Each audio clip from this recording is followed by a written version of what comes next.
Okay, I think. Well, I'm ready whenever you're ready.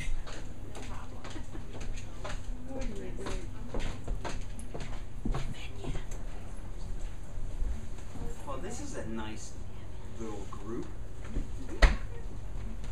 Who do I yell at about that? Me. I like big groups. It's my fault. But now I'm teasing. This will be fun tonight. Hello. So there's no one here that's new. Everyone knows us, huh? That's good. That's good. Well, Judy's relatively new. Tom's relatively new. Yeah. Angie's relatively new. Well, tonight we're going to spend an hour. We're going to spend an hour, at least an hour, talking about the one technique. And there's a lot of reasons that we wanted to do this. Actually, the main reason was a woman that's not here tonight really wanted to have a deeper understanding of this. And then I was like, all right, so I'll do an hour talk on the one technique. And then we put the date together, and she said, I can't make the 17th. I said, well, tough.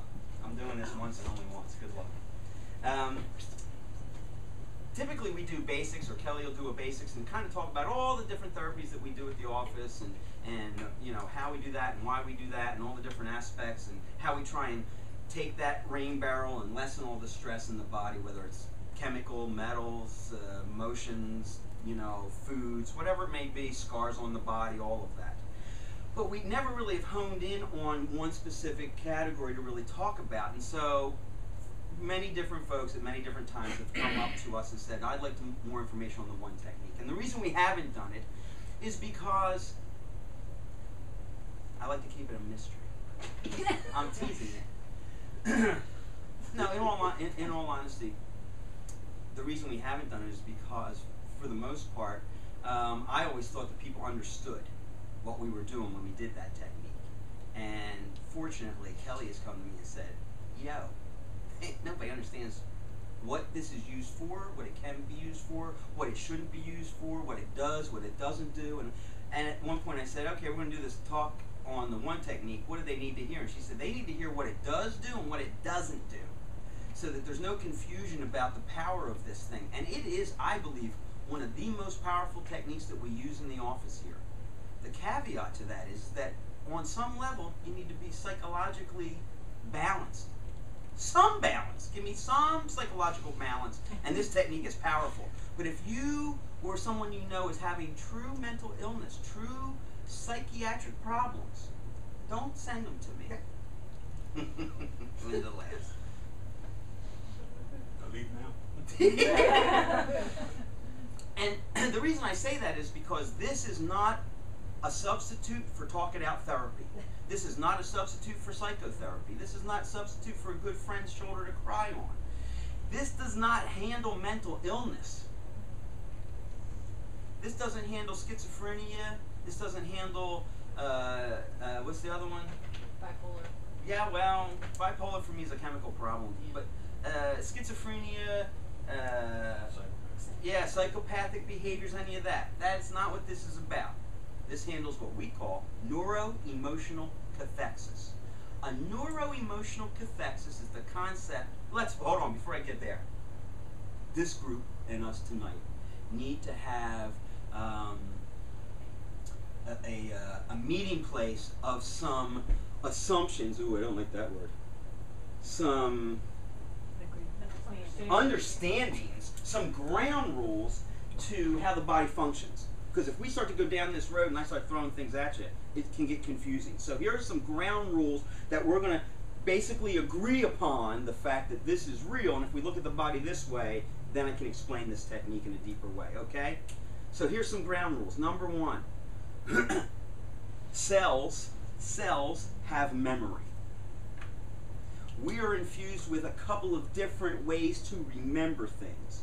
The one that we're conscious of is the conscious memory. That means I remember driving here this afternoon. I remember where I parked the car. Sometimes I remember where I parked the car. Sometimes I walk out and I don't remember where I parked the car. But it is the conscious memory part, okay? That is one type of memory that we have. That's the type of memory that they really have you hone at school. School is, here's what I teach you, memorize that and spit that back to me. If you can do that, you're very good at school, right? That's one type of memory. Then there's what we call cellular memory, or Yeah, let's do cellular memory. Cellular memory is the idea, it is not the kind of memory that we have consciously. So not every little cell in there goes, I remember 7 and what that felt like. Not really. Not really. But there is an electrical or chemical signature, a vibration that has happened that the cell will remember and hold on to in our whole body. So there's mental memory, there's cellular memory, there's superconscious memory, there's spinal cord memory that you can influence as far as doing something repetitive. If you do something repetitive enough, Zoo is a great dancer. She's danced for many, many years. So Zoo can stand up and dance and she doesn't have to think about it. Her body has a muscle memory. You've all heard of muscle memory. Athletes work hard to get muscle memory. And what that means is that I don't have to be conscious about shooting the basketball. I've done it so many times that I don't have to think about that. And then there's that place of relaxed concentration that happens for great athletes, and they can shoot that basketball and there's nobody in the stands. They don't hear a thing when that's going on. That's beautiful. That's muscle memory. So our system has been infused with different ways to hold memory. If we think of memory on a larger scale than just, I remember doing this on such a day. You with me? Okay. So we have these different types of memories. The one that we touch on when we work on the one technique, the one technique stands for overriding negative emotions. Or you can say it stands for overriding neurological impasses. I don't care. Errors, rather. Yeah. But the bottom line is that the type of memory that we work on when we use the one technique is the type of memory that was originally designed to keep you safe. It's the primordial memory. It's the one that was used when we were hunter-gatherers, when we weren't necessarily living in big communities where we knew we were suddenly protected by the group. So that memory is the memory that we work on with the one technique, and on some level that's the dysfunctional memory left over from prehistoric times. Bear with me. Here's what I'm talking about. It's the same idea as, since we're in Bucks County, you've all seen this, a herd of deer in a field. So it's dusk, and the deer are out and they're eating in the field. And if you've ever seen this happen, you can watch them. They'll all be grazing. And then suddenly one deer will raise its head up, like, hey, I heard something. And when that one deer raises its head up and goes, hey, I heard something, the rest of them go, ooh, what'd you hear? Everybody, they're all one unit, and they kind of go, what? He's concerned. You should all be concerned because they're used to getting eaten. Okay? When the deer has that response, there's a memory triggered into that nervous system to fight or flight. It's the fight or flight syndrome. It's going into the sympathetic nervous system to go, if I'm under challenge, I must do something right now to survive. I believe we have the exact same kind of preloaded memory in relationship to we're hunting, gathering, and one of us went, I heard something, and everybody else goes, whoa, what'd you hear?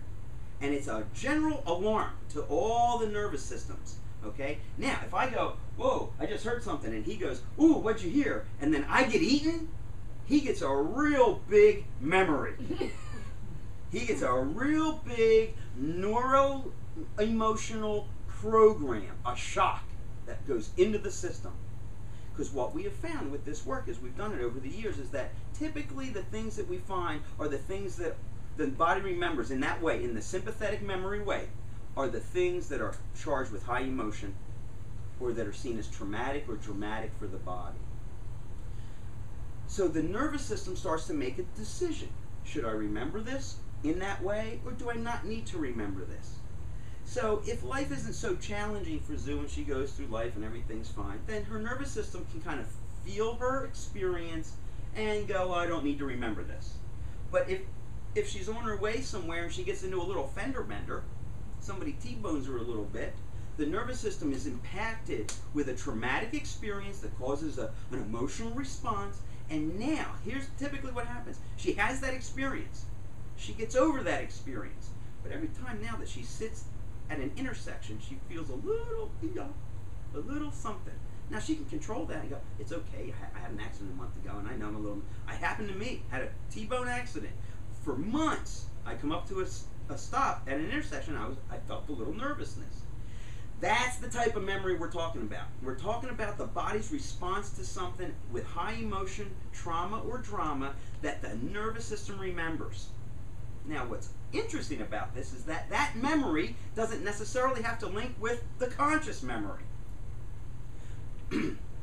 So, with the one technique and this idea, the reason it's important to me and the reason it's important to us is because it's one of the big stressors that affects our physical function, that affects our health.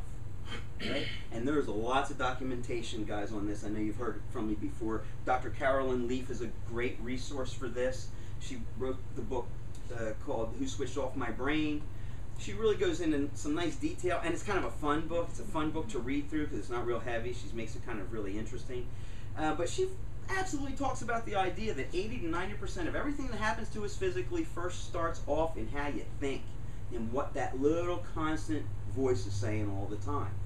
Dr. Scott Walker is another gentleman over the last 30 years that has really looked at the neuroemotional component to illness and injury and has literally said, all illness and injury has an emotional component to it. Well, that's a nice statement, and it's an easy statement to make because for us, the emotional aspect of who we are is just the other side of the coin in regards to who we are physically. Matter of fact, I think we're much more emotional in regards to how we function than it is physical.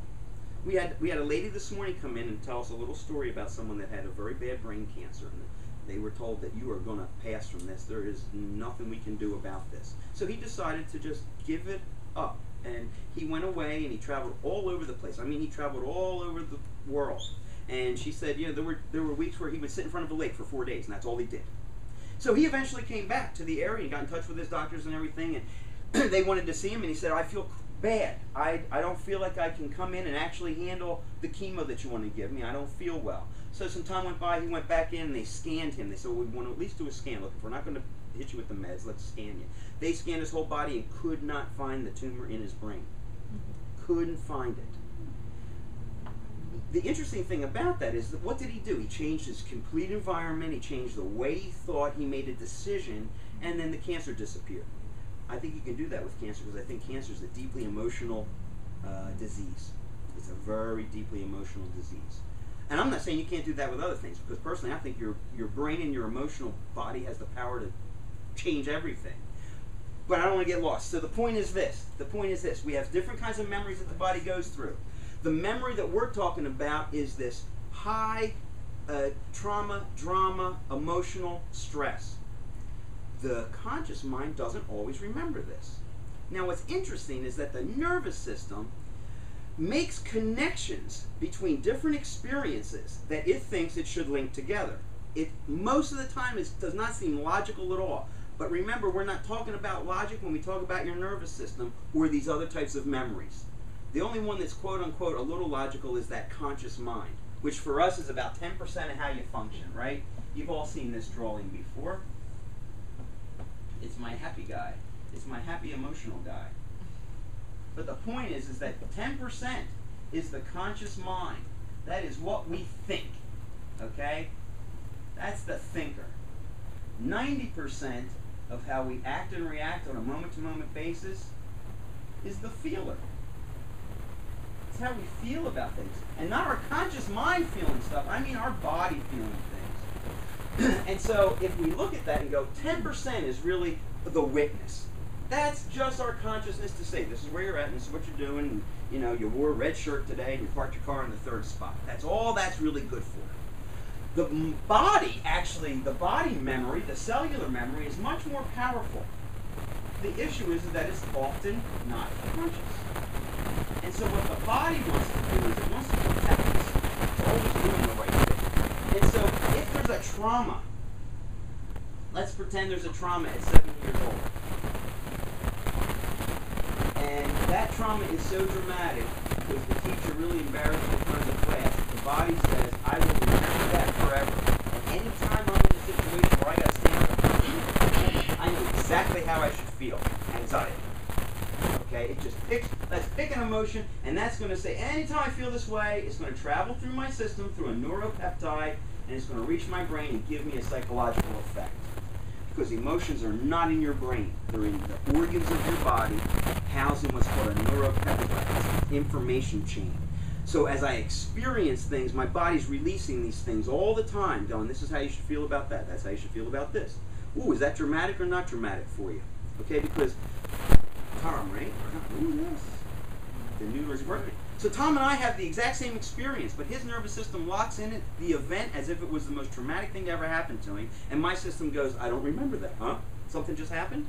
So it doesn't matter what the event is, it matters what our response to the event is, right? So here I am at 7, the teacher really traumatizes me in the classroom, and now I've got a cathexis, I've got a body memory, I've got a VM, stuck in my body that says, anytime you stand in front of a group, you're going to feel anxiety. Remember being 7 years old? Now, consciously, no, it's gone. I mean, how many can really pull up very specific memories from 7 years old, first grade? I mean, I got some snapshots, but you know, the body remembers it, but my conscious mind doesn't remember that anymore, not necessarily. So, the issue is this. That was at 7. At 37, the boss asks you to stand up and do a presentation. This is what is triggered. Doesn't make any sense. Okay, there's been 30 years between the two, but this now shoots up and you have the same kind of feeling that you had when you were 7 years old. This technique is good for that. This technique will take that and wipe that out at 7, and then standing in front of the boss at 37 should feel easier. It should feel easier. It's not a magic pill. Okay? It doesn't make this trauma go away that we experienced at 7. It just takes the body's response to that trauma, that old information, that hot little wire, and it calms it down. It says, look, you're going to have the memory. Sure, you can remember what it was like to be in front of the class when you were in first grade, but you don't have to have the body response to it. And for me, the most dramatic thing about this work was what I experienced a very long time ago. I had been doing the work for quite a while. I was in a group full of practitioners who were doing this work.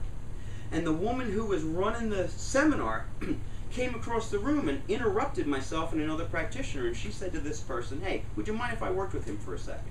I was excited, because she was the deal. And this person said, no, not at all, go ahead. You know, they stood off to one side, and she said, okay. And she said, all right, put your arm up. I put my arm up, and I was, you know.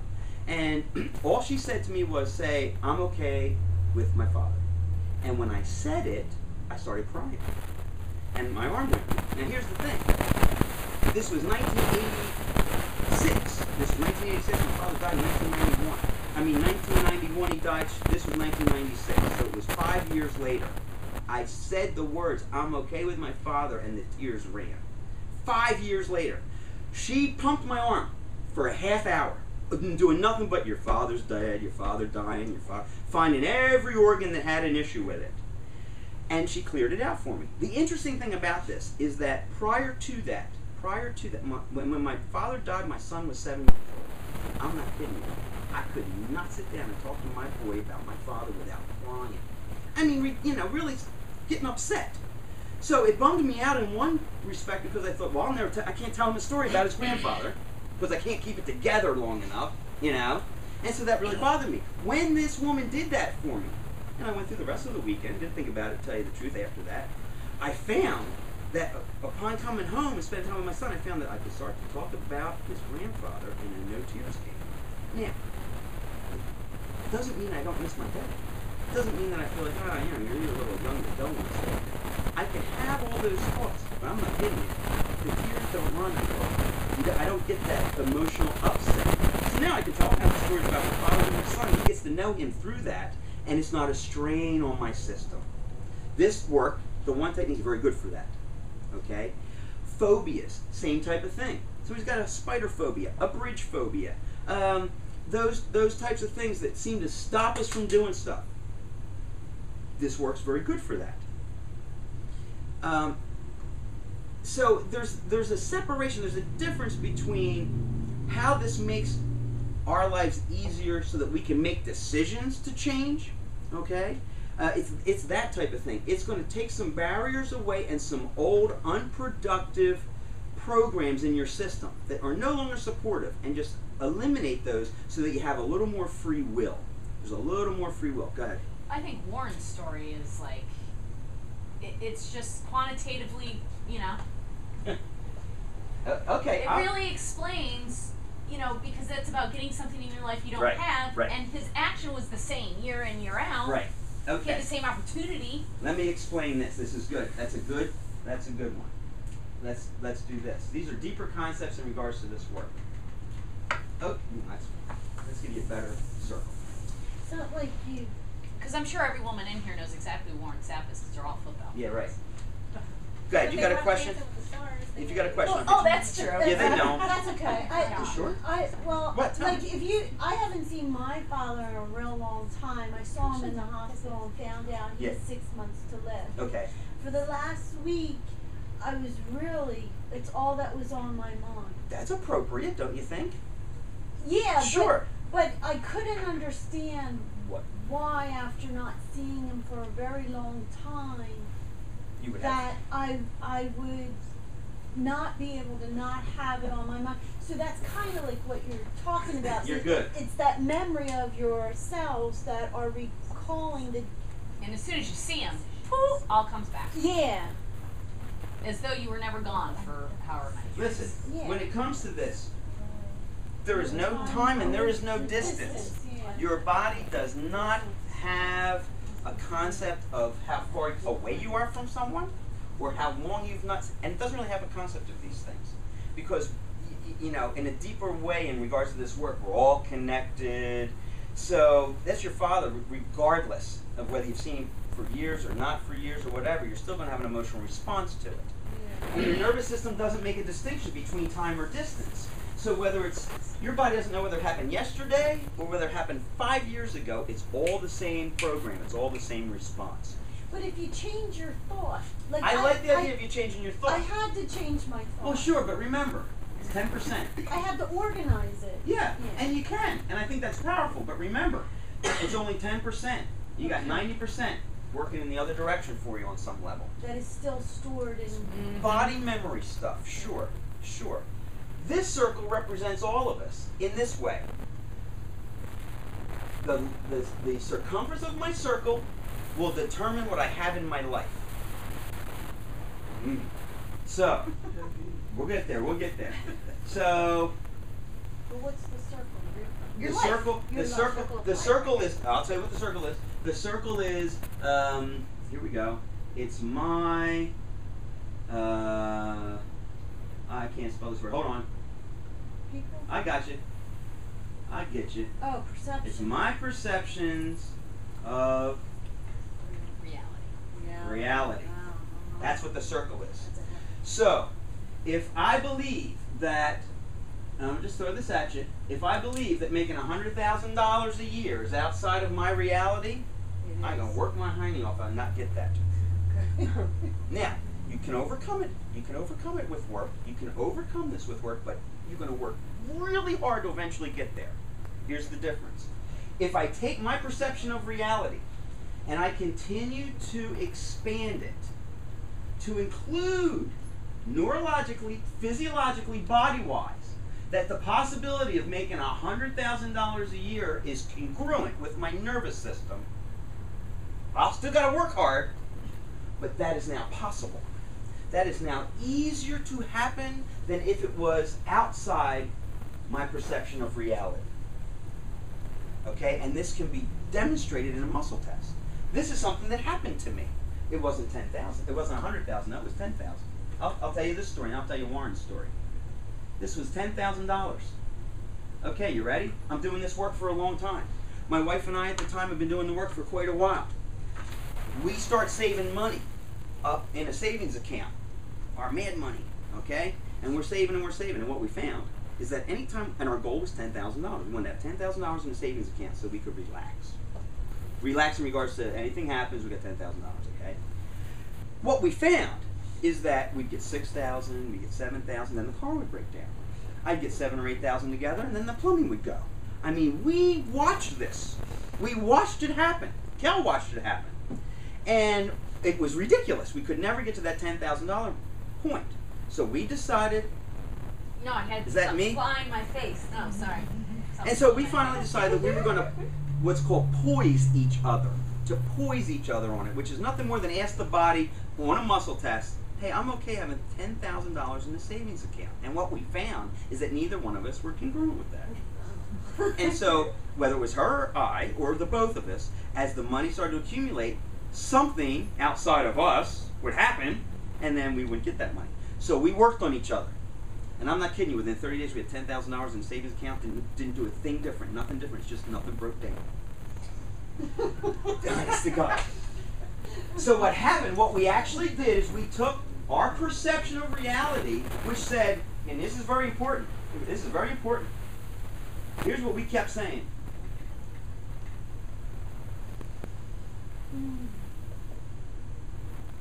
We kept saying, we want $10,000 in the savings account. We kept saying, we want $10,000 in the savings account. Do you see the problem with that? Yeah, it just kept us wanting.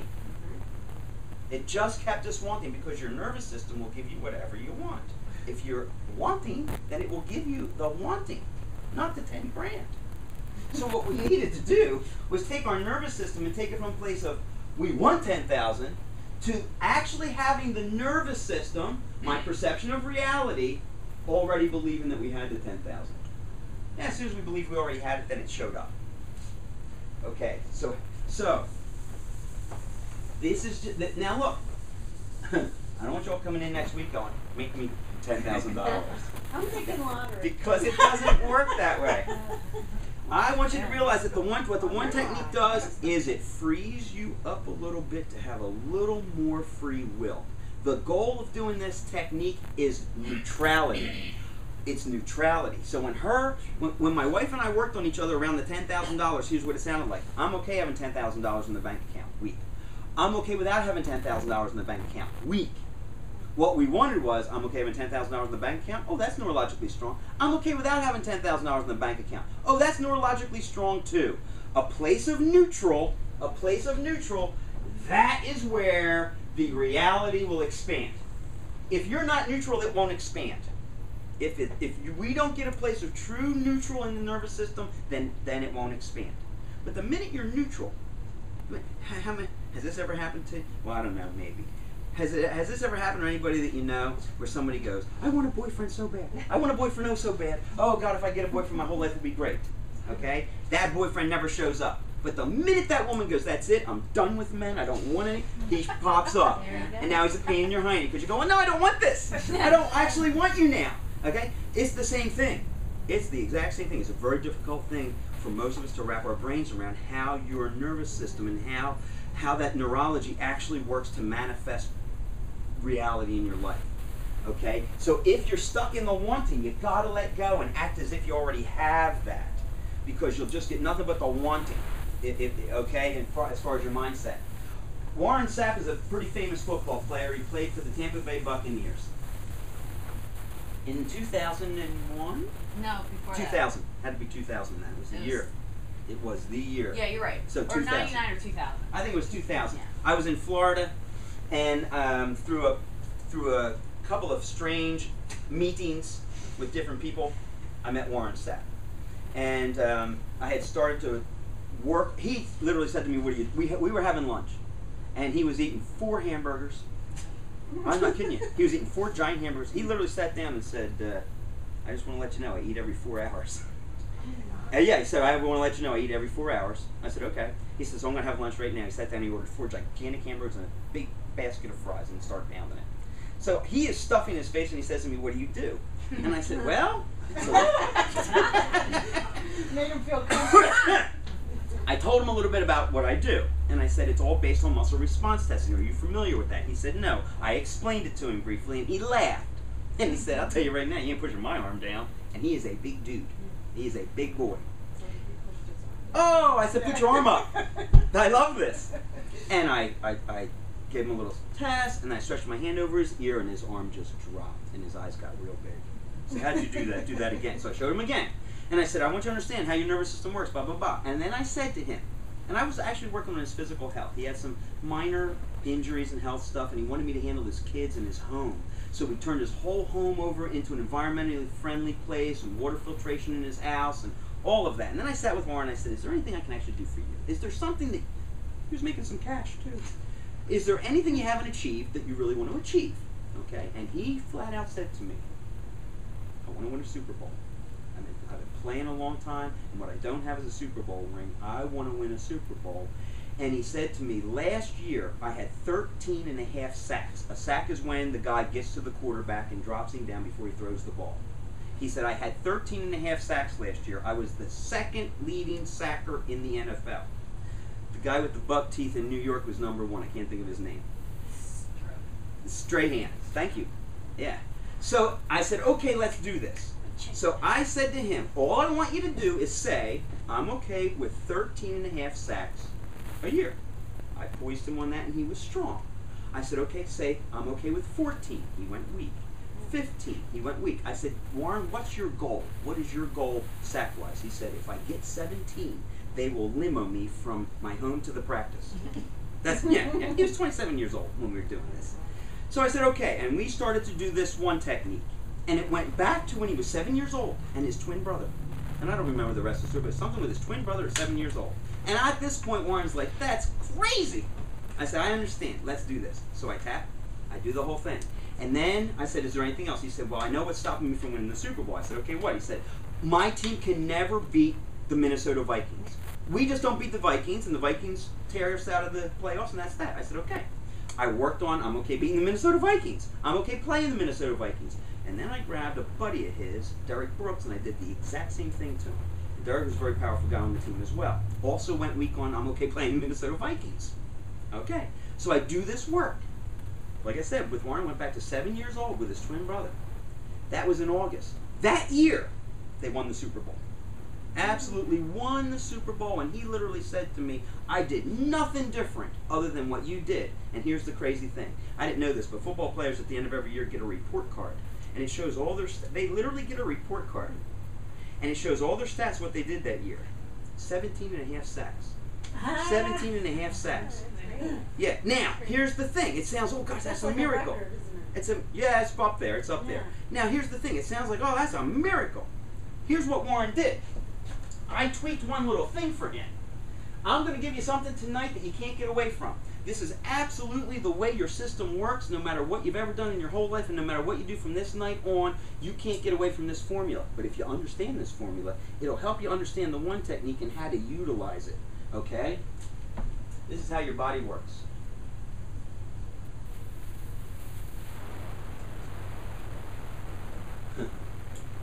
Hold on. It's been a long time. You want it? I got it. Okay. I got it. He created it, but when he created it, I was like, "What? That's brilliant." Yep, I got it. Yeah. There it is. You're That gonna love that is a formula. Remember algebra? Yeah. This is an algebra formula. You know, I never took algebra. That's what I said. Right? I never took algebra. So anyway, this is my algebra formula for how our nervous systems manifest reality. You can get anything you want using this formula, and I'll teach it to you forwards, and then the way to utilize it is backwards. Okay? T plus E times, remember the parentheses things in school? Yes. Yeah. T plus E times A equals R. Thoughts plus emotions times action equals results. That's all it is. So now you work this thing backward and you say to yourself, what is the result I want? What is the action I need to take to get that result? What is the emotional state I need to hold, and what's the thought I need to hold around that? You ready? Warren had this one. He knew what he wanted. He thought about it a lot. He took a lot of action to get what he wanted. He practiced constantly. He was on the field a lot. He knew that he had to create body memory, muscle memory, right? He knew the result that he wanted. He wanted to win a Super Bowl and have 17 sacks that year. That's what he wanted. Here, this was the one thing that most of us feel is intangible, that we don't have control over. It's the one thing that Warren didn't. Now, this is interesting, and I've dealt with a lot of other professional athletes. They all say the same thing to me, too. It's very interesting. They all say the same thing about this. They all say this. And when I met him, this is actually how it all started. He literally said to me, you know, there's very little difference between all the teams in the NFL. I went, huh? He said, you know, you can watch a football game, it's 27-1. I go, yeah. He goes, there's very little difference between what happens on the field, even though the score's very different. I'm like, okay, help me out here. He goes, listen, we are all highly elite professional athletes. There's very little difference between all of us. Oh, sure, some are taller, some are smaller, some are... But he said, the bottom line is there's very little difference. And we're all very goal-oriented. He said, the issue is when a team hits the field, it's who's emotionally charged up. It's who already believes that we're going to win this game that makes the difference. He goes, and he used to call me Jackie. He goes, Jackie, I just can't figure out how to handle the emotional things. I said, and that's when I said, well, I got something for you. I know what I can do for you. And so the point is that we need to, when people come in and they do the one technique with me, and I'm sure it's my fault, they immediately think that if I handle this, all of these will just happen. They'll just happen for me. And that's not true. I say to people all the time, listen, if I can eliminate the cathexis, if we can take the charge off the emotional state, I still need you to think right, act right, and expect the results that you want. So, when I teach this formula, I tell people all the time, start here. What is the result that you want? If you're going to come in and do one therapy with me, what's the ultimate result that you want? Then what's the action you need to take to make that happen? If somebody says, my goal is to lose 25 pounds, I go, awesome. Let's handle the emotional component around that. Now, what action are you willing to take? You're going to change how you eat? You know? Or are you going to change how you think? If you're stressed and you stuff your face, are you going to be able to change that? Because if I change this, if I alleviate the stress for you, you still got 3 other things that are going to put weight on you if you don't make a change. For me, the one technique just makes change easier. It just makes, it gives your nervous system the ability to accept the change that you consciously want a little easier. It'll take, I'll tell you another quick story. You with, are you good here? Yeah. T plus E times A equals R. Thoughts plus emotions times your action equals your results. Now, that has been consistent since the day we hit the planet. So if there's any result that you're in right now, you've got to work this backwards and figure out how you got there. If you want to make those kinds of changes, just work the formula backwards and make those changes. Because you've never done anything or gotten anywhere without using that formula. It's impossible. Remember this. Thoughts are a vibration. There is a vibration to my thought. Words are just the representation of my thought. Words have vibrations. Words represent a vibration. Words manifest reality. Our nervous system responds to words that we say. If I'm kind to her with words, she'll get a particular feeling around that. If I'm nasty, she'll get a particular feeling around that. Her body will respond to words. Thoughts are a vibration, words are a vibration, and our system is a vibration. Our whole body is a vibration. Here's an interesting thing. They have found, Dr. Emoto has found that one thing on the planet that will hold information vibrationally is water. Water will hold information. He's proven it over and over again by creating crystals, ice crystals, after water's been exposed to sounds, words, prayers, pollution, whatever it might be. And those crystals are very distinctive in regards to representing the vibration that the water felt. You with me? It's a little deep, but water holds information. Here's an interesting, when I figured this out with him, we're 70 to 80% water. So if water holds vibration, and we're 70, let's call it 70%. Remember, your brain's always 90%. From till the day you die, your brain's 90% water.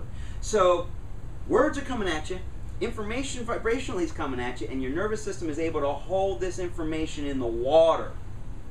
So if that's the case, then we need to think about how we think, how we perceive our reality, how we deal with words, how we utilize words. It's important stuff to realize that you're impacted with information, then your body has to do something with that. Depending on what that information is, your system will either hold it in a cathexis, which is just a little excess energy locked in an organ, or it won't. There's no rhyme or reason. Like I said, Tom and I can have the same experience and it can be really traumatic, and yet my system doesn't hold it and his does. Or we can go through something really totally meaningless and my system gets tweaked and his doesn't. No rhyme or reason. The body's not logical. It's going to link these things in different ways. There was no reason at all that Warren took me back to when he was 7 years old with his Brother. yeah, his twin brother. I mean, I don't know how we even got there. I forget how we even got there in relationship to I want 17 sacks, not 13 sacks. But that's where it led to. And I didn't care because the body's not logical. Once we tapped it out, his whole system cleaned up from 7 years old to 27 in that particular cathexis. And it released it. And it just gave his nervous system the ability to go, it's okay to have 17 and not 13. Doesn't matter. You can go do this. It allows the body to have change a little easier. It's not a magic pill. Sometimes it can feel like a magic pill. But neurologically, it's different. Neurologically, your system is different in regards to not holding that information anymore, that unsupportive information. So if you had anxiety because you were 7 years old and they stood you up in front of the classroom, there's no reason that that can't be flushed from the nervous system's memory and then allow you to stand up in front of a group without feeling anxiety. Yeah. Go ahead, question me up. No. Any questions? Go ahead.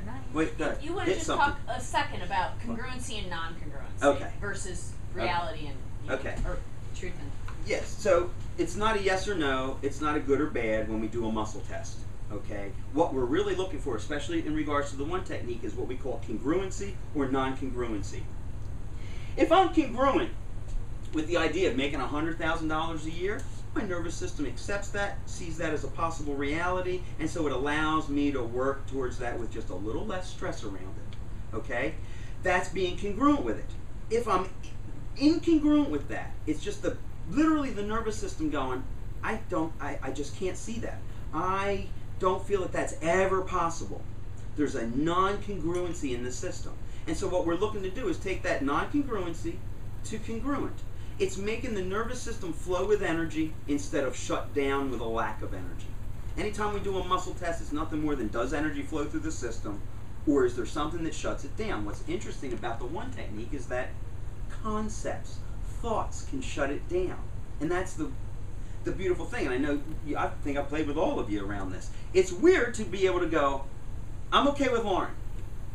Well, I really am. And we've all done this. I've done it where I go, what? I really am okay with this. Your body doesn't think so. Well, if the body doesn't think so, I got the 10% trying, but the 90% goes, no, I'm not going to allow this because it doesn't feel right. And if you can get the nervous system, the body to become congruent with the concept, now you're taking a bunch of stress off the nervous system. And that the raisin and the pumpkin have a different experience. You got a raisin sitting on top of a pumpkin. The raisin is 10%, but he thinks he's in control. The 10% thinks that you're in control. You're making all these wonderful decisions about what's happening in your life. The truth is that 90% of every action and reaction that you ever have is based on how the body feels about things, not what the mind thinks about things. So if you can get the 90% to become congruent, the 10% has to follow along. It has to. Go. You said that the neuroemotional cathexis is that excess energy that's held in an organ. Yep. What's a neuropeptide? How does that relate No, to that? it's the same. It's the same kind of thing. It's the same concept. Neuropeptides are chemical signatures in the system. When I talk about a cathexis, I'm talking more of an energetic kind of thing. their neuropeptide is the actual protein It's that's holding the energy, that's released it from the organ. That's the substance. Yeah. So there's a chemical experience that the body's having. There's a energetic experience the body is happening. And so when we tap something out, or if I shake your legs, or any way that we change the neurology around the thought that you're having, what happens is that little bit of energy that was explained to me like a little tornado just whirling at the lung, just holding that info forever. When that is changed, when the nervous system is shifted, that energy disperses. Still not needed anymore, and it flows through the whole body. The biggest things I've ever had people come back to me and really say are, oh, you're doing that one technique and I feel energy. I feel like I actually have a little more energy. Well, you do, because it's not being taken up here, it's not being taken up over there.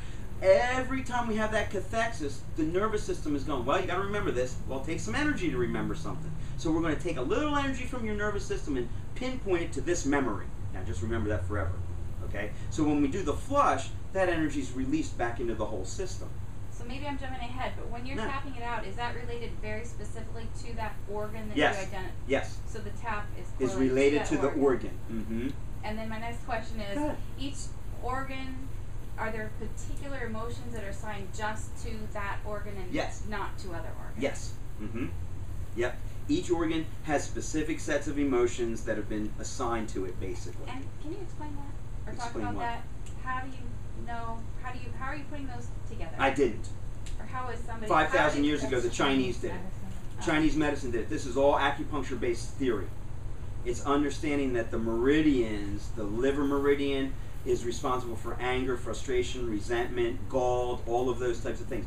So I don't know who came up with that, but the organs have been assigned different energetic representations of emotions. And so the lungs are all about sadness and grief and crying. And if you've ever seen somebody really weep and sob, they'll do this. They'll touch their lung points. They'll cry and hold their lungs. I've had people hold their bladders or hold their kidneys because they were in great fear. Oh, I'm going to pee myself. You know, I mean, so it's really pretty, it becomes obvious. And the liver is big time, you know, anger, resentment, gall, stubborn, those types of things. Your belly's all about low self-esteem, lack of control, distrust. So every organ has a little response, you know, and relates to bringing up an emotion in the body. But, you know, any other questions? Go ahead. Wait a minute, I'll get you. Go We ahead. were talking about the changing the energies in the body, Yeah. affecting the thoughts. Does it work the opposite direction? The thoughts changing what's happening in the body? Definitely. The concepts? Yeah, It works- definitely. It works both ways. Yeah, that's one of the things we're up against because most people suffer from stinking thinking. So they have stinking thinking in their mind for so long that it starts to physically wear the body out. I totally believe that. There's nothing harder than being positive all day long. You know, it's easy to get into stinking thinking. I'm not good enough because we've been trained to be that way. I'm not good enough. I'm not worthy enough. Ooh, I don't know. Am I as good as the next guy? Blah, blah, blah. And so years and years of stinking thinking start to wear the system out. Yeah, I mean, there's indications of that even in the Bible, where the Bible says, you know, Take every thought captive. huh? Take every thought captive. Yeah, right. Control your thoughts. Control your thoughts. And, you know, bitterness makes the bones brittle. If you're bitter, you will disintegrate your bones, and they will become brittle. So, yeah, there's all, I mean, throughout history, there's just indications of how much our thought life plays into our physical well-being or physical illnesses. Go ahead. So when I first came to you, That's the story I wanted to tell. Go ahead. I wanted to, you know, I just wanted to make a little bit more money. It was that's all right. about money at that Okay. point. And once we got through that and I got my sales goal a few months later, then we started to really delve into, okay, why don't, you know, I can't even get into an SUV, Right, I can't, you know, all this other stuff. But it was only because I had the connection with you that I had known about how to write out the timeline. The connection being that I was in your office 3 times a week. Mm-hmm. That was the connection, by the way, just so everybody knows. I was in his office 3 times a week for about 3 months. So anyway, you know, when I I should talk about timelines. yeah, you All right. had me doing timelines so that, because when I first came in, it was like, okay, today this is what's going on. And then it was the next time and you got sick of that. So then you're like, no, put this thing together Okay. and tell me all your crap. So there's a couple of different ways that you can go into the nervous system and figure out where the most trash is and what we really need to try and get rid of. Remember this too with the one technique. It does not and cannot wipe a memory away. It also does not confirm nor deny historical facts. So if your body goes, I was abused at 3, that does not mean you were abused at 3. It just means that's what your body thinks. I don't want you running home to dad going, you horrible man. My body thinks at 3 years old you abused me, and he didn't abuse you at all. It's what your body thinks. So it doesn't confirm nor deny what a historical reality. It does confirm or deny your perception of reality. And that's what's important. That's what you're carrying around. Yeah, but So, go ahead. some people, my daughter, Yeah. her perception is really not Right. reality. That's true. And I can see how it, that what you're saying plays out with her thought. And I spend a lot of time helping Trying her. to help her control that. Yeah. Yeah. And that's a see big the part of it. reality. Right. Yeah. Hold on now. You with timelines. Okay, so there's a couple of different ways to go in, and I've done this with some of these. Sometimes you can walk in, we can sit down, and I'll put my hand up over your eye, and we'll go right eye to right eye, and we'll muscle test it. If that brings up a neurological weakness on a muscle test, what that's confirming is that there is something over the last 24 hours that has been an emotional hotspot for you that's running a program in your system. Okay, so that's like a computer program running in the background. If I go right out of right eye and she weakens for me, that just means there's a program on that she hasn't been able to turn off. That's typically something that happened in the last 24 hours. That's one way to go into the nervous system. Another way to go into the nervous system is somebody like Cal comes in and she goes, okay, here's my pain. And we touch the pain spot, and every time it shows a weakness, put the hand on the forehead. If it strengthens, we go in that way to try and eliminate the pain, because there's big emotional connections with body pain. Another way to do it is to be able to say to the person, listen, I'm tired of seeing you so much. Let's get specific to this thing. Here's what I want you to do. I want you to write out a timeline. Now, what that means is that you don't write me a book. It means that from the first memory you have that was traumatic or dramatic to yesterday, I want little bullet points, one sentence. When I was 7, I peed in first grade in front of the class. At 9 years old, I had a horrible crash on my bicycle. I remember going to the hospital. At 14, oh look, she jumped from 9 to 14. Nothing happened between there. Okay, good. At 14, I had my first boyfriend, right? At 14 and a quarter, I throw him out. Whatever it might be. But I want the bullet points of my life. Right up until this point. My dad died in 1991. It was dramatic for me. Okay, and my son was born in 85. And I'm going to put little bullet points together of both really great things that may have happened and things that I think are very terrible that have happened to me, including car accidents, anytime I moved, anytime anybody was born in my family, any deaths that I've been involved with, and I mean somebody dying, a friend dying, anything like that. And you kind of put these bullet points out in your life. Now, Zoo walks in and goes, here, let's poise these. Let's test each one of these and see where I really have a cathexis, an excess holding of energy, and where, even though I think in 91 it was real tough in regards to my dad dying, that doesn't seem to show up. Skip it, let's go to the next one. And now it's a very concise experience I'm taking her through. The conscious things that she's aware of, and the unconscious things that she might be unaware of that's stressing her system out. So Kelly and I did that, and we even worked on her accident. She had a very bad car accident. And we kept working on the stuff, and one day I just was like, I'm tired of this. She can't get in an SUV. She's afraid to drive in the snow. So we were working in an office that had a whiteboard that had 2 big doors on it, that could cover it up. So I went into this office, and I opened up the whiteboards, and I did this. Let's see if I can do it again. It was very funny. She didn't find it very Let's see if I can not have the same reaction. Oh. Like this. So, wait a minute. This is good. This is what I drew. And I want you to realize that this is what I drew on a whiteboard, okay? I don't see it at all yet. I can't That's see it. okay. It's really bad. But we It's know an what upside down car Yeah. with a body laying out. This is what I drew. A stick figure. Yeah. And a car upside down and a stick figure laying down. I said, Cal, come on in for a second. I want to talk to you. So she came, yeah, what's up? I said, just look at this. And I went like this. And she saw a stick figure and a car upside down and freaked out. Did you not? She was pissed. Completely pissed. Totally angry.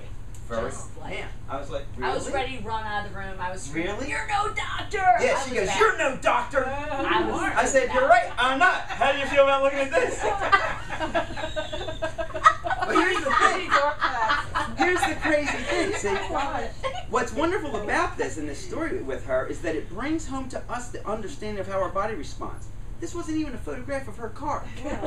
This was not even closely remotely recognizable to her car accident. Or anything, actually. Right. But here's what happened. She walked in and her nervous system went, car accident, my car accident. And it brought up anger. It brought up anger for her. So I did a, come here, it's okay. And what's interesting, now here's the interesting thing. See, we did that work. We did that work that day. And I'm sure we did work after that. But very shortly after, it's very odd, very shortly after I had tried to clear that for her, she went and bought an SUV. She went and bought an SUV, which was the car she had the accident in. Not, oh, I'm not going to get in an SUV. No, she went and bought an SUV. Yeah, it's, that's interesting. So it's those types of things that show up for folks. And, you know, there's an emotional cathexis or an emotional experience around anything and everything we've ever dealt with. It's a matter of whether your sympathetic nervous system memory, that fight or flight part of us, decided that you need to remember this forever, or, you experienced that, that's okay, that's now gone, you can let that go. All right, so it's taking that rain barrel and lessening it on the emotional level. On the emotional level. Any other questions about this? Is there anything that I should hit for Not that? a question, but I think What Deb's else? story demonstrates it from the opposite. Oy. Well, Deb had no car accident, well, she had some trauma in her past, but, Yeah. you know, all that trauma built up because she wasn't dealing with it to where she had an emotional positive experience of Sarah being born, Uh-huh. and she broke out in RA everywhere across her body. Mm-hmm. And then you dealt with the emotional life. I guess I'll tell the story. And then you dealt with the emotional life, and it all started to go away once she. Yeah, dealt and we with were the doing big other things, and we emotional were stuff. doing other And things you were as doing, well. yeah, of course, to handle the RA. But I'm just saying that, you know. Well, and the emotional cathexis that she was dealing with had a big. There was bitterness making her bones brittle. Yeah. Okay? There was bitterness making her bones brittle. And she would swell up at different times because of emotional stress and physiological stress and diet stuff. And there's never just one thing. But that was a big part of her recovery was dealing with the emotional traumas, and so that the body didn't have to respond like that. Let me leave you with a couple of things. This is a good mantra. Anything that we emotionally repress will eventually be physically expressed. You cannot get away from that. Anything you emotionally repress, eventually your body will physically express. And it's the physical expression that typically is pain. It's typically pain or symptoms of illness, because your body's trying to express something. Okay, so that's a good one. And let me hit you with this. And I don't want you to take this wrong, okay? I'm going to say it anyway. And I've had this conversation with Kelly not too long ago. There was a very, no, let's do it this way. I almost never find an individual who is dealing with health issues that does not have some kind of we all have emotions, so, you know. No, that is not dealing with some kind of negative relationship. I'm not kidding you. I got 1,000 people come see me, and there's almost nobody that sits on my table and doesn't have some kind of negative relationship going on. And it causes illness, guys. It causes illness. Our emotional life is more responsible for your feeling good or not feeling good than almost anything else. I drive her crazy because I literally go, I can eat anything I want and I will not get sick. Because I have a certain mental, emotional insanity to me that I know. See, I don't believe. I know that my emotional state is the biggest factor in my wellness. And if my emotional state is well, I can handle a lot of different stressors. Now, I've been blessed with never having to deal with metals in my mouth. So that's one stressor that I think is the number one stressor that most Americans are dealing with that I've never had to really deal with, other than peripherally from breathing with you guys and, you know, that kind of stuff. But I've never had it in my mouth for a long period of time. So I think my stressors in that regard are relatively low. I had a crazy father who said, this is all emotional stuff, don't worry about anything. Life is good, and it's always good even when it looks bad. So I was taught in a lot of ways not to get caught up in the emotional stressors. And when my brother went through his year of dying here, it was very emotionally stressful, you know? The point is that this is a wonderful tool to help us deal with those particular things. If I'm asking you to get off cow dairy, that's awesome. I'm also going to ask you to handle some of the emotional stress that your life deals with, and together those things will make a change. It's never just one thing. Somebody said to me the other day, well, this is kind of interesting, and yeah, I feel a little different or lighter, and it's interesting, but how long do I need to do this? Like, when should I stop doing the emotional stuff? And here's the answer to that. When you don't have a nervous system, when you don't have a nervous system, when you don't have experiences anymore, then we can stop doing this. Now, I say that kiddingly, because you don't need to come in and do this work every time you're in. Because you should be able to handle emotional stuff in our lives. this work should be done, or you should want to have this kind of work done when you go, you know what, I'm in some kind of funky pattern. This is not my conscious mind, this is not my will to be like this, to have that kind of response. Or you can get to a point where you go, you know what, I really do want to make X amount of dollars every year, and is there something in me blocking that from happening?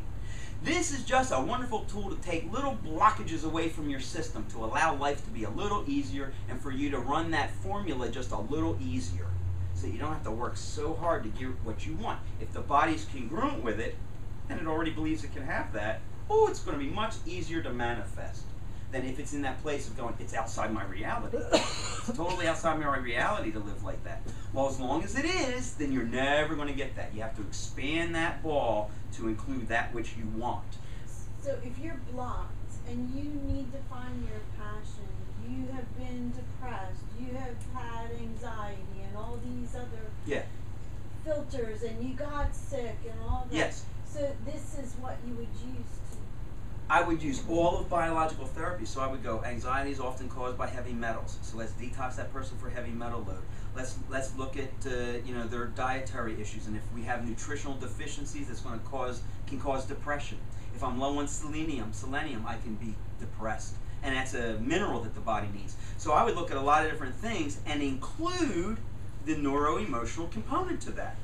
So it's just pieces of the same puzzle, But how do you find your passion? You have to ask, you're the one.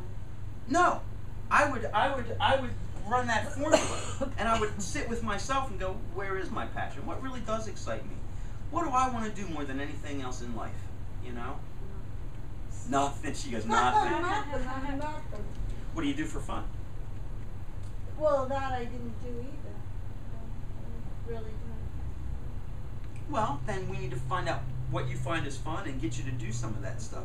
I find when I do this work with a lot of folks, when we do the one technique, one of the things that shows up for people that need this done, I think we all do, one of the things that shows up, kind of like the unsupportive relationships can be a real problem for folks, the other thing that shows up is that for most people that have health problems, that are long-term, ongoing kind of things, there was some point in the seasons of their life that was missed. So for instance, so we got 4 seasons typically, okay?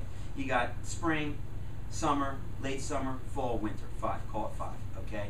So I'm born in the springtime, and I should be nurtured. I'm the only one on the planet. Mom and daddy, they got a little seed that's just important to them, and they should be taking care of me, right? That's my springtime. Then I go into early summer. Early summer is like I'm an adolescent. I'm from 5 to 11, and I'm just figuring this all out. That's the little kids that are they're the only one in the room, right? And so I have that going on. And these are things that are fulfilling my emotional life. These are things that need to happen for me so that I can be an adult that's stable, okay? And so then I go into late spring. Late spring is like teenage years and late teenage years. This is where kids lay around and soak up the sun. Late summer. Late summer, and they talk about the things they're going to do and the things they're finding out and who they really are and all of that, right?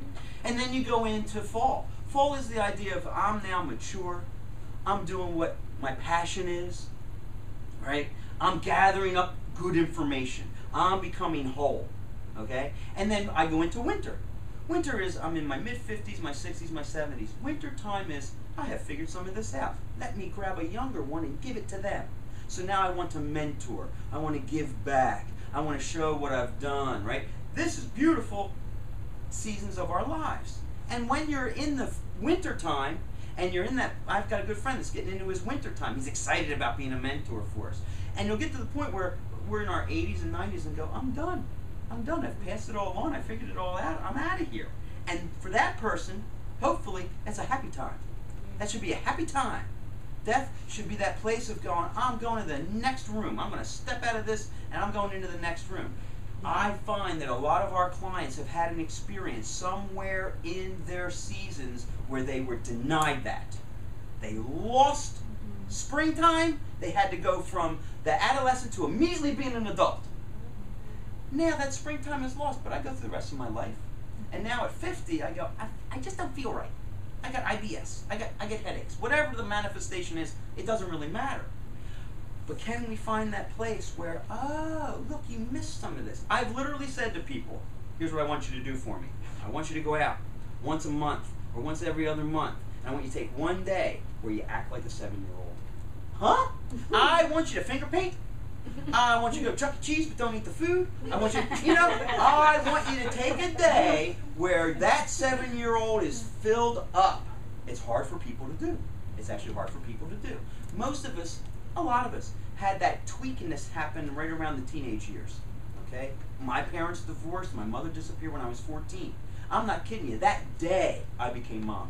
I decided I was going to raise my 2 brothers and sisters. I was going to raise them. I was going to clean the house. I was a lunatic at 14, guys.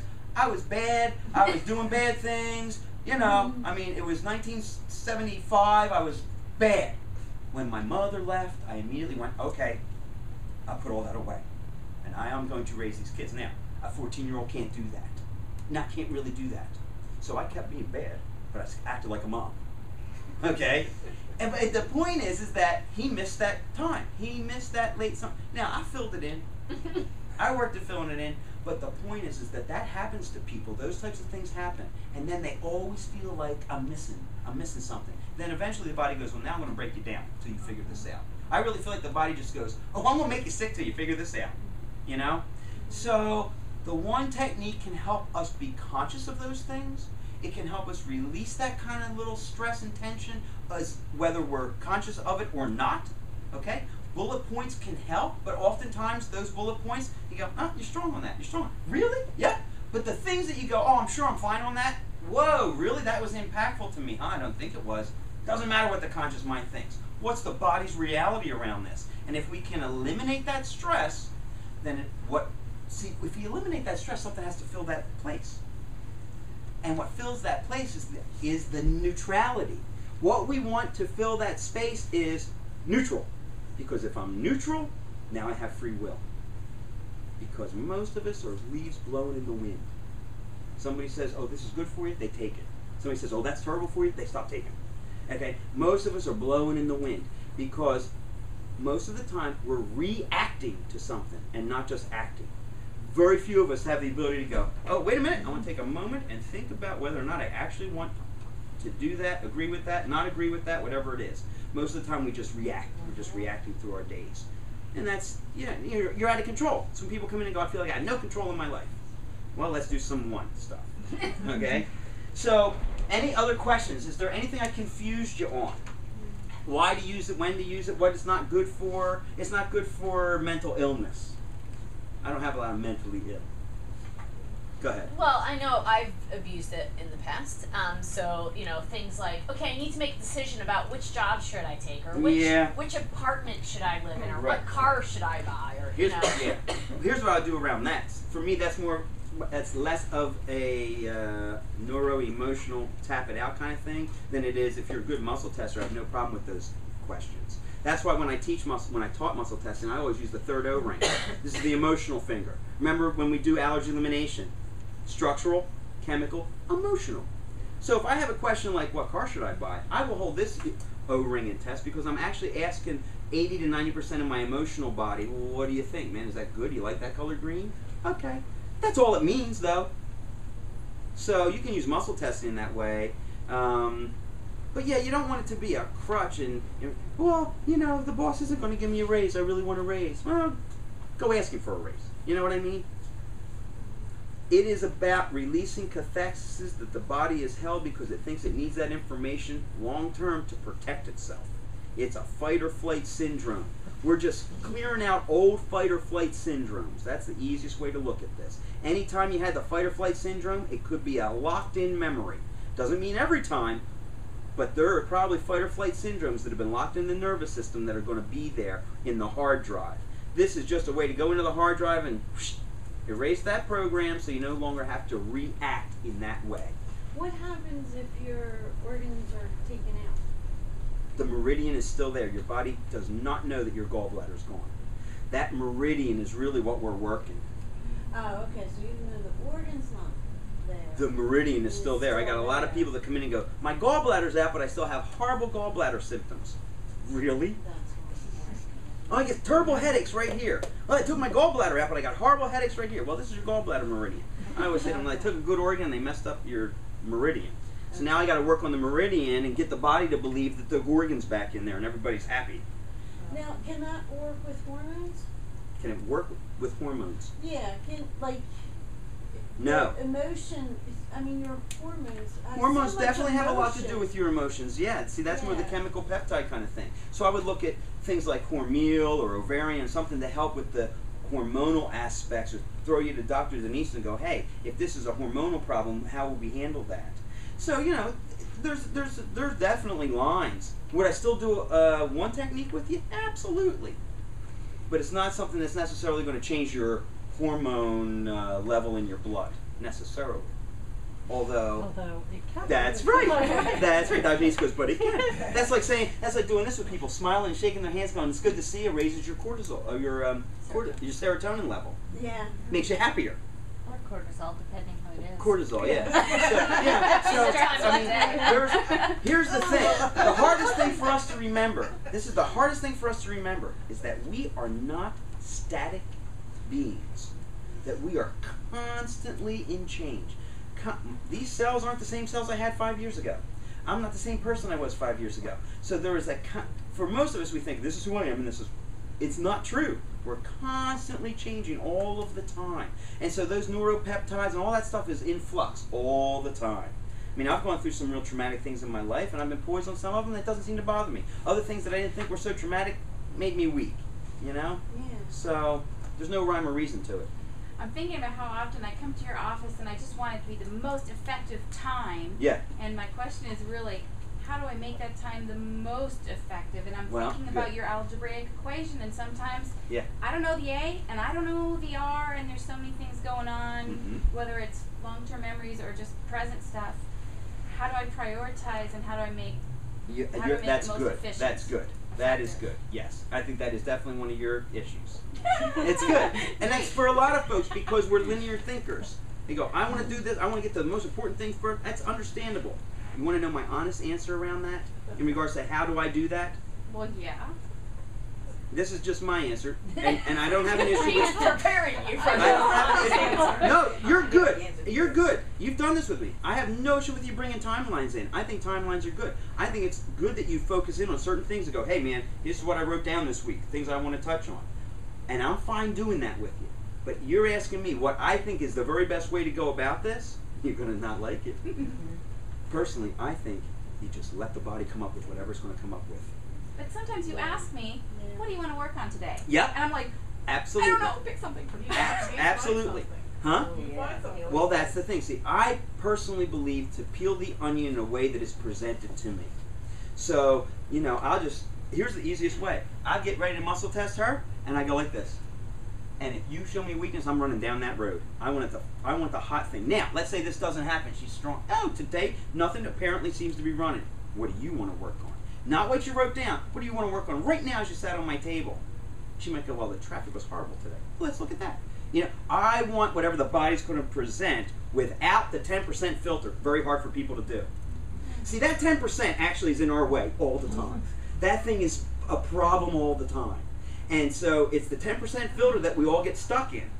And so the 10% filter goes, I really want to work on this. When the 90% pumpkin's going, go ahead, but it ain't really what's happening. So it's kind of like That's hard. logic's getting There is no away. logic. The nervous system has But no we're logic. logical thinkers. Yeah, the That's 10% what is. gets in the way. Yes. Yeah. Yes. Yeah. I had a good friend of mine say, I think you're good at this because you're just a crazy man. You're not logical. You don't think linear. And so you go, okay, what's going on for this body right now today? I don't care what it is. I don't care what it might seem minor. It might seem really dramatic. The truth is, it doesn't really matter. I took one more stressor and threw it out. You know? Yeah. And so and that can be difficult because I do that with health as well. I go, okay, what's it presenting today? And Kel will get on me sometimes and go, just stick on the program. Just because you said, hey, just because you said I got a headache today doesn't mean you should stop working her liver. Now you're working her headache. Then she says, well, I don't know what we're doing. That's because I'm all over the place. Because whatever the body presented is what I want to do. I'm getting better at that. And that's why we have Deb too. And that's why we have Deb too. But yeah, because that's how we're bouncing right off of that. You're Right. bouncing right. I know that I did this with you. What's that? What that you just I'm said. thinking, Oh. yeah. I came because for I'm my liver thinking, pain, and now we have to handle my head, and my toe hurts, my left elbow hurts. Next thing I'm you know, like, you go, what why am is I my doing? liver Where still? am I going? Did I? Yeah. I'm I'm a Exactly. planner. I'm a planner. And there's no And plan. here's the thing. the The reason best laid plans, right? the Go reason ahead, that she Ian tell is me. such a great practitioner is because he doesn't plan anything. It's true. I mean, it's what we work with Byron Braid in Switzerland, and constantly we'll come up. Okay, what do you want us to do over the next 15 visits or whatever? And he'll be like, what shows up? That's what I want you to do. Oh, and Byron. I am Yeah. like, well, no. What do you want us to do with them next time they come in? Like, I know you want them to get neural therapy with Dr. Nisi. You want him to do some emotional work and check their stuff. He'll literally Well, say, what well, do you want muscle us test. to do? And he's You're like, test them. well, see what comes Whatever up. shows up. You can't plan on what the body's going to show up. And for myself, and It's I can difficult. It's imagine, hard I'm for going to them. put it in Dr. Denise because I know, and Deb too, we all think very linearly and very logically and very scientifically and very And that's good. And That's it's very good, and it brings a lot to this office. Oh, yeah. And yet the magic of the intuition of understanding the body and what we all are here to learn from Ian as practitioners is just that illogical, beauty, creative Let it present. art of the Let it work in the present. body showing us that. Because the body already wants to be balanced. Right. It's always working to be in homeostasis. So if it goes, this meaningless experience I had at 8 is really what I need handled, and we go, oh, come on, that doesn't matter, right? Yeah. If the body goes, then that's really what should be handled. And it's difficult because, people are more linear and want to get an idea of I start here and I end here. And, that's why at basics you've all seen this, right? We talk about this, illness and health. And for most of us, we're taught that it is a straight line. I was sick, I got better. Yeah. That's really how they teach us. Yeah. It's not true at all. I am sick, and I get funky, and I'm funky, and I'm funky, and then I feel a little better, I get sick again, and then I finally end up over here. That is true. This is much true. Now here's the thing. This was emotional work, this was dietary stuff, this was structural. Some structural issues had to be handled. Some scars had to be handled with neural therapy, right? And so we do all these different things to eventually get over here. That's all. But you do kind of have a method. Only do because they forced kinda. me into it. You kind of have a method. Yeah, that's stretching it. Kinda. I do, actually, sure. I want everybody to go through the 15 vials at Yeah. the very least. Yeah. Energetically take the stress off of them. I want to look at people's dietary concerns and needs and nutritional weaknesses because everybody's got them. There's certain things everybody's up against. I want to look at the metal in your mouth. How much metal has been on your body for X amount of years? I want to look at any kind of chemical load. I want to look at the scars on your physical body. More women with C-sections have emotional stress and anxiety. It's amazing. So Dr. Denise helps us handle a lot of that stuff. And then I'll look at the emotional aspect. For me, none of them are more important than the others. It's just on Wednesday morning, who shows up for you? Okay, let's do some dietary stuff. We'll talk about your diet because you ate cheese. Okay, great. She comes in and I go, okay, how are you today? Oh, you got a headache. Well, was it nutritional? Was it emotional? What's going on for you today? So, yeah, allergy elimination, dietary concerns, detoxification of metals. For me, that's as linear as I'm going to get. Emotional stuff. The rest of them keep it more concise. But for me, I'm going to go from there to here, back to this one, over to that. And then oftentimes the person, 3 months, 6 months, a year goes, I feel better. Yeah. I don't know how or exactly when it happened. I'm not sure exactly what you did. But now I think I feel better, And so sometimes it's more dramatic than that. I had a lady in just a couple of days ago. I'd only seen her for a few days. She came in and she said, I just got to hit it right. She goes, I can't believe how better I feel. I feel so much better. Oh, that's exciting, Doesn't mean that you're going to end up back down here going 2 weeks from now, oh God, I feel horrible. What's going on? It's the roller coaster. We're on our way to health, but it's a windy road. That emotional component is just one of the things that we use to help the body go back into balance. And the emotional stress we're up against today is dramatic. Dramatic. And your body will remember things that your mother was dealing with when you were in utero. Just like you were sucking the metal out of her system, you're also dealing with her emotional state. So if mom is having a traumatic experience when she's pregnant with you, that's going to carry over on some level to your body and to your emotional body. So, it's a lot of times when we do this work, I go, conception through birth. Well, if that goes weak, how many remember your birth or being in utero? No, but the cells of the body does. So the body goes, well, okay, yeah, I had something going on there. You know. Any other questions? Go ahead. Not a We'll get 'em question. out. Just today you had mentioned a comment that I thought was so brilliant, that health is more like a dimmer switch than an on and off. And that's exactly how I felt throughout those years. You know, it's like when I first started to see you for those first 3 months, 3 times a week, I could instantly say within a week I felt the difference in my back, but I wasn't healthy yet. Right. It took 10 years probably to get healthy, really healthy, but throughout that time I just kept feeling brighter and brighter and brighter and brighter. Yet there were days that my dimmer switch felt low, but I think that's something that a lot of people go, well, today I feel sick and tomorrow I feel healthy. Not true. Yeah, I mean, Right. when I first saw you, I was 100% of the time felt crappy. Within a month, 60% of the time I felt crappy. Within Right. a year, 40%. Right. And 10 years later, not Yeah. 1 minute of the day I might feel crappy once a month. Yeah.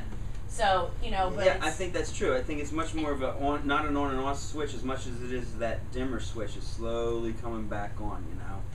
Yeah, that's true. I just thought That's that was true. great today.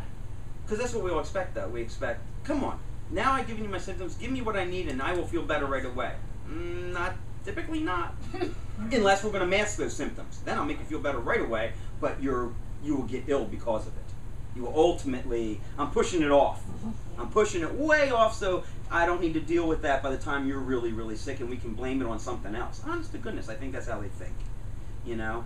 So, as difficult sometimes as this work is in dragging people uphill this way, it's more of a permanent kind of experience. It's more of a permanent healing where you become more aware of, okay, yeah, my diet's a stress and so is my emotional life. And if I can handle some of this stuff consciously, if I can become conscious of it, then it makes it even easier for me. And then it's a matter of controlling the self-talk, I think, and getting into a habit of really controlling that self-talk and catching your own words, your own thoughts. Because they vibrate through us, and they vibrate to others. Those other bodies feel it as well. It's very interesting stuff. Go ahead and we'll get out. I've noticed that when I started going here, all of a sudden I'd be that 1 week where I wasn't coming in. You know, I was coming here every week. Yeah. But at that in-between time, I think suddenly I was so much more aware of the emotions because of the one technique. I didn't know what to do with that. I didn't have the words to identify the emotions as you do. And I guess my question is sort of what do you do in that in-between time? Just notice How do I do that and not be all 10%? That's okay. Don't worry about it. I would notice how you're feeling and jot that down, okay? Because you're a writer. You know, you definitely. So I would just take notice of how I feel. Isn't that something? I'm feeling like this right now. Notice it and let it go. Notice it and let it go. And that's I shouldn't say it's the easiest thing. It is the thing you want to do. It's not necessarily easy, but ultimately it becomes very easy to do that. So you can catch yourself. I notice how I'm feeling, and now I'm just going to let that go. And if I know that that particular emotion is tied to a certain organ, is there any particular thing I should think about that? Hold your liver and tell it that you love it. That's all. Honest to goodness. Okay? I'll leave you with this last story and we'll get you out of here. I'll tell you a quick neuro-emotional story. So I've got a good friend of 45 years. When he was 18 years old, he broke his neck in a car accident. He's been paralyzed from the knees down ever since. We've done a lot of work on this guy. He's a brother of mine. A year ago, he's laying on a table, and Kelly is getting ready to do a massage. She massages him, and his legs spasm quite a bit because of the break he's had. So we are standing, he is laying on the table in a pair of gym shorts, and we start talking. I was visiting, and we started talking about his car accident. Whatever, how many years? He's 53. 36 years. 36, yeah, see? 36 years ago. He's mono-focused on it. His whole life has been around this car accident. So he's laying on the table, and we start talking about the car accident, and I'm not kidding you, she will attest to this. His liver under his ribs starts jumping like this. I mean, it's jumping. The organ itself, it looks like a spasm. And he's about this thin. He's so a very skinny dude. They call very him skinny. Bones. Yeah, and he's just vibrating right here. I'm not kidding you. And we are both looking at it like, oh my God. And he notices it too. I mean, he can feel it. And we go, we're talking about the car accident. Your liver's just jumping. Now, liver is anger, resentment, frustration. His life was taken from him at 18 years old. It was taken away from him. Kelly instinctively just takes her hand and touches his liver and goes, we love you, liver, we love you. It stops. Stops jumping in his body. She just held her hand over it and said, "We love you, liver, we love you, liver." And it stops jumping. I left the room, they did their massage. But there's an organ freaking out at a thought that he had. He remembered the car accident and his liver went, "I'm so angry about this. I'm so angry that I'm going to just move." He's never been able to release it. Now, we've done a lot of work on him. We've pounded this out of his liver. And an interesting thing happened. His daughter was at college. Yeah. She came home after her first year at college and said to her father, "Wow, you seem a lot less angry." Now, the interesting thing about him is that, if you didn't know him, like you would never go, "This guy's angry." You might go maybe sad, but typically he's not what, you would say, "Oh, there's an angry dude," okay? She came home and went, "Wow, Dad, you're so much less angry." And he finally became conscious of the fact that he was really mad that happened to him. It was okay to be really mad. We took a lot of stress off his liver by doing that for him. But that's a physical response to a thought that we were bringing up in the body, and his system didn't have the strength to hold that and stuff it somewhere else. His liver just said, "Well, that's it. I'll vibrate this for a while." Wild, huh? Pretty wild. Yeah. Okay, thanks so much for being here tonight, guys. Thank you. Drive safe. Thanks, guys. Mm-hmm.